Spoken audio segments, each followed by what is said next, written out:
Hello Pisces, Sun, Moon, Rising, and Venus signs. Kamusta kayo? Sana po ay nasa mabuti kayong kalagayan. Welcome back po sa Star Tarot. Kung bago kayo rito, welcome din kayo. Thank you sa inyong support. I truly appreciate it. God bless you all. Pisces po na mensahe po ninyo ay Temperance energy. This is about healing. This is about balance, no? Patience. Maaring yun ang mga kailangan ninyong i-observe sa ngayon sa inyong mga sitwasyon, Pisces. We have 7 of swords. Ayan. So, this is a warning for you na mag-iingat po kayo sa paligid ninyo, sa mga taong nakakasalamuhan ninyo. Be careful and be vigilant kasi there could be low vibration people around you. This is the energy of liar, cheater, and stealer. No? Kaya mag-iingat kayo sa mga impormasyon na sinishare ninyo. Do not share important information, important details. No, sarili ninyo na lang yan as much as possible. Mga plans ninyo, dreams, just keep it close to your heart. Be careful, no, with the information that you share with other people because you never know kung sino yung mapagkakatiwalaan ngayon at hindi sa inyong paligid. Okay? At saka, yung mga valuables ninyo, tangible and non-tangible, pag-ingatan din ninyo. At saka, sa mga tao din, no, na kinakausap ninyo, no, baka maniwala kayo sa mga kasinungalingan ng kung sino man dyan. Okay? Baka mabudol kayo. So, we have 8 of Pentacles. Ayan, so, napakasipag ninyo, pinapakita sa card na to kung gaano kayo ka-diligent, kung gaano kayo kasipag, gaano kayo katyaga sa inyong mga ginagawa, no? Siguro nagtatrabaho kayo to perfection, no? Kung ano man ang ginagawa ninyo, talagang siguro sisikapan ninyong maigi yan. Ang sipag din ninyo kasi tignan niyo, no? Marami na kayong nagawa, almost pare-parehas ang itsura. So, talagang to perfection, ang inyong pagtatrabaho. So, pinapakita diyan kung gaano kayo kasipag, gaano kayo kagaling, no, sa inyong ginagawa, that you can maintain good quality sa inyong trabaho. Maaring ang kasipagan ninyo yan, maaring kayo ay makatanggap ngayon ng reward. Maaring kayo ay mabigyan ng extra bonus, ma-recognize ang inyong galing, mabigyan kayo ng financial reward, promotion, mga ganon, or pay raise. We have 10 of cups. Ang swerte ninyo.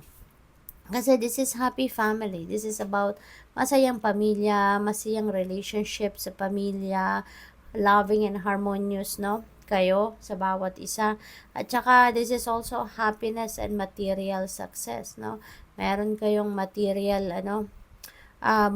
success na nakamit na dito. Tinaalay ninyo yan para sa inyong pamilya. Kaya masaya-masaya ang lahat. Kung meron man ditong mga may hindi pagkakaintindihan sa bawat isa, this is the time also that you are going to reconcile. Meron na ditong magka-come up with a peaceful resolution, kaya magiging masaya at harmonious na muli ang inyong relationship. Sobrang swerte ninyo, no? This is Wheel of Fortune, and this is this is the divine intervening in your circumstances ngayon para ayusin ang inyong sitwasyon for the better. Sobrang swerte. This is good luck and good fortune on your side, Pisces. Kaya parang iikot dito ang inyong mundo, no? Mas magiging maayos, magiging masaya, magiging maganda ang lahat, no? So this is really a beautiful energy. Din ito, positive changes din ang hatid nito sa inyo, kaya magiging maayos talaga ang buhay ninyo.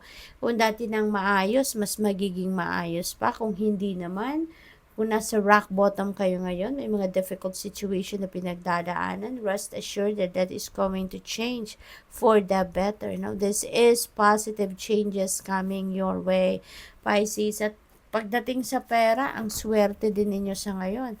Maaaring kung kung tumataya kayo siguro sa mga game of chance, lottery, mga ganon, raffle, this could be the time that baka manalo na kayo, no? This could be the time that yung fortune talaga na hinahangad ninyo, no? ay maaaring dumating na. So, ano lang, syempre hindi naman automatic do yung mga ganon. Energies are fluid, no? Kaya it could resonate with you right now. It could resonate with you in a week or a couple of weeks later, so depende sa inyong sitwasyon, but definitely the wheel of fortune will be in your horizon. And there is synchronicity then dito, Pisces. We have 10 and this is also 10. So we have 10, and that is a very powerful angel number. So I suggest you please look up for the meaning of angel number 1010 for more guidance, okay? Wow, love begins. This is a new beginning energy. May new beginning dito, may new beginning dito. This is also a new beginning energy. At saka maganda rito, no? This is overflowing of blessings coming your way. At parang continuous, no? Yung pasok ng biyayang ito para sa inyo. So Pisces, napakaswerte ninyo, napakaswerte talaga ng ano ninyo ngayon, ng mga energies ninyo. So this is overflowing of blessings coming your way, no? At yung mga blessings na to, kung anong kailangan ninyo, yun ang ibibigay sa inyo sa ngayon in abundance, no? So this could be abundance of anything, no? Deserve nyo naman, lahat naman tayo deserving and entitled para sa abundance of the universe. Kaya this could be abundance of anything, love, energy, time, money, opportunities. It could be anything, Pisces. We have light. Magliliwanag ang buhay ninyo. Talaga, magiging maganda, maayos, maaliwalas, masaya, maswerte, overflowing of happiness and joy ang mararamdaman ninyo rito. Napakaliwanag ng buhay ninyo sa ngayon. Magiging maayos talaga ang inyong sitwasyon sa ngayon. Kahit may mga problema kayong pinagdadaanan sa ngayon, rest assured that mahahanap ninyo ang solusyon. Rest assured that that is coming to one end very soon. Okay? Magiging maaliwalas ng inyong pakiramdam. Ang isip ninyo magliliwanag, yung nararamdaman ninyo sa puso ninyo will also be maluwag, at saka ito yung magaan, no? Ang pamumuhay, magiging magaan ang pamumuhay ninyo rito, Pisces. So this is really beautiful. This is also about material success, financial success, may good fortune din tayo. So ang swerte ninyo, no? Ang swerte ninyo. We have deception and envy. Ayan. So, this is 7. This is 7 as well. So, this is number 77. So, pakidagdag po ng titignan ninyo. Angel number 1010 at saka angel number 77.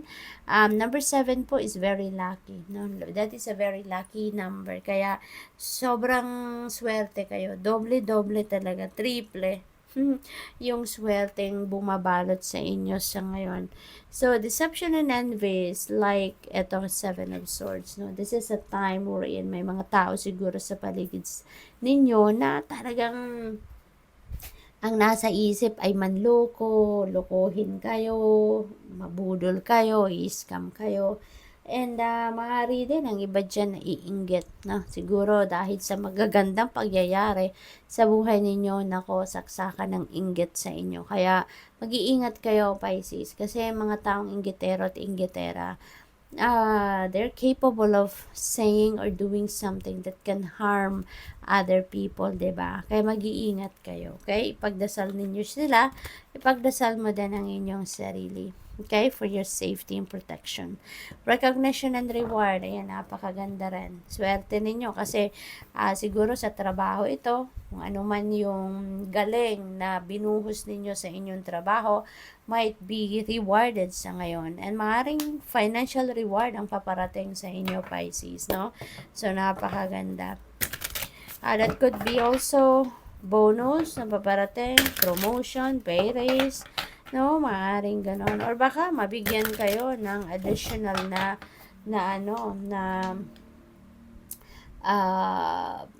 parang premyo sa inyo, baka pag-aralin pa kayo, 'di ba? So we have tourmalinated quartz. Get out of your own way. Ito yung crystal ninyo. So hang on, meron ako niyan. Ayan. So this is, tourmalinated quartz. Ayan siya. So this is also a very powerful protection or protective stone or crystal, no? Ang mensahe sa inyo nito is get out of your own way. Okay? So, ibig sabihin nito, Pisces, at some point sa buhay ninyo, you are self-sabotaging. Okay?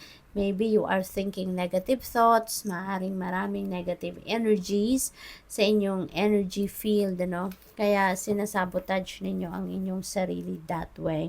Kaya sa dami na magagandang mensahe, magagandang energies, no, swerteng mga energies na paparating sa inyo rito, ay kailangan talaga, no, natanggalin nyo na yung mga negative thoughts, feelings, emotions, at kung ano-ano pang mga negativity around you para hindi ninyo masabotage, no, ang mga magagandang energies na to na sana ay paparating sa inyo.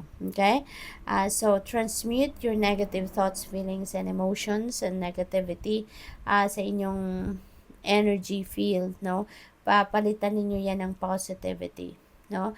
Para nang sa gayon, ma-attract ninyo lahat ng mga positibong energies na to towards you. Okay?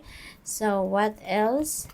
We have Shungite, detox your life. Ayan, this Shungite is also a very powerful protective stone at saka yung pangontra din ito sa EMF, no? Yung mga radiation, ganon.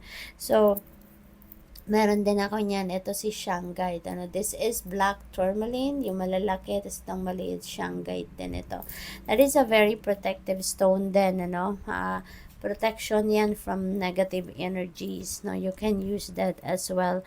So, detox your life. Yun ang mensahe para sa inyo. Okay? So, tanggalin na ninyo, no? Yung mga negativity, no? Sa isip, sa puso ninyo. Kasi maaaring yan talaga ay magiging barrier, no? Magiging barrier yan between you and these beautiful energies na sana'y babalot sa inyo or dadating sa buhay ninyo. Okay? So, maaaring meron kayong sitwasyon or mga bagay or mga tao, no, sa buhay ninyo na hindi naman na nagsiserve ng inyong highest good. Kaya kailangan na ninyong tanggalin yan sa buhay ninyo. Okay? Release them because hindi na yan magiging maganda or hindi na yan makakatulong sa buhay ninyo. We have turquoise. Ayan, prioritize your health. Okay? Unahin ninyo ang inyong kalusugan. Alright? So, ito naman si turquoise. This is a raw turquoise. At si turquoise din, magagamit din ninyo ito. You can also wear this or yung mga jewelry ginagawa ito, mga earrings, mga ganon, or rings, mga ganon, and makakatulong din yan, to keep you protected, yung ganon. Sinusuot din yan, lalo na kung traveler kayo, lagi kayong nagbabiyahe, lagi kayong nagta-travel, yung ganon. You can also keep that, a small turquoise stone, sa ninyo, sa bulsa, or sinusuot as jewelry, that can also help you. So, prioritize your health. Yun ang panawagan sa inyo ngayon ng Spirit. Okay? Kasi maaaring sa sobrang busy ninyo, sa sobrang dami ninyong ginagawa, baka na-overlook nyo na o nanineglect nyo na ang inyong kalusugan. Okay? So, focus kayo ngayon more on your pag-maintain ng inyong good health, okay? Yung matulog kayo ng kompleto, ng quality, sleep, at saka mag-meditate, mag-prayer mode, magpahinga, kumain ng maayos, kumain ng healthy, yung mga ganun bang practices, no? So, alam nyo na kung paano kayo magiging healthy. So, do it, okay? So, good luck. Thank you for watching. Love and light. Namaste.